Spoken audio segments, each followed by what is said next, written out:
Baik, perkenalkan nama saya John Medi Sayaragi. Saya mahasiswa Fakultas Hukum dari Universitas Riau.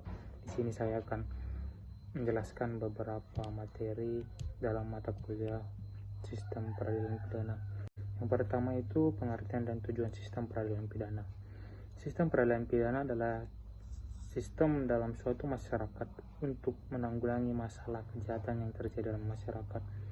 Tujuan sistem peradilan pidana itu terbagi menjadi 3. Mencegah masyarakat menjadi korban kejahatan. Yang kedua itu menyelesaikan kasus kejahatan yang terjadi sehingga masyarakat puas bahwa keadilan telah ditegakkan dan yang bersalah dipidana.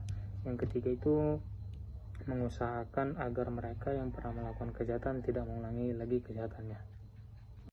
Yang kedua itu perkembangan pendekatan sistem peradilan pidana.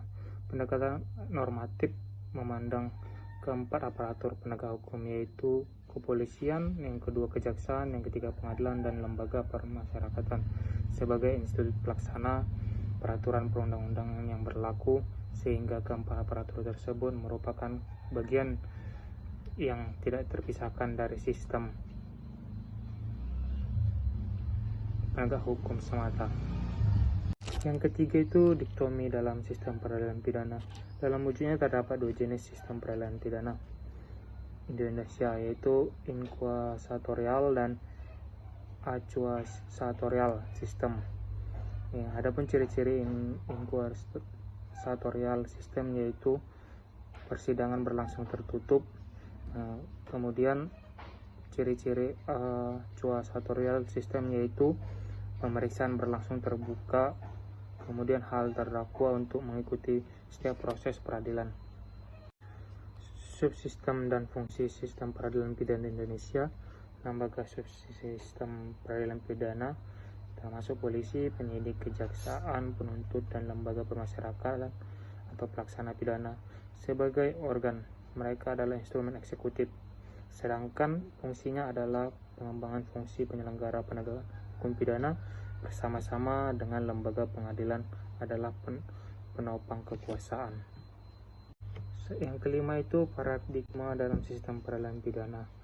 Pergeseran paradigma pemidanaan dari hukum pidana klasik menjadi hukum pidana modern. Perubahan tersebut dalam konteks Indonesia dari retributif ke restoratif, yang di dalam pembacaan Mulyadi disebut sebagai konsep debt order atau model keseimbangan kepentingan. Dan yang terakhir itu sistem peradilan pidana terpadu. Dalam sistem peradilan pidana terpadu, lembaga atau instansi yang bekerja di dalam penegakan hukum, meskipun tugasnya berbeda-beda dan secara internal mempunyai tujuan sendiri, tetapi pada hakikatnya masing-masing instansi dalam sistem peradilan pidana tersebut saling bekerjasama dan terkait pada satu tujuan yang sama. Terima kasih.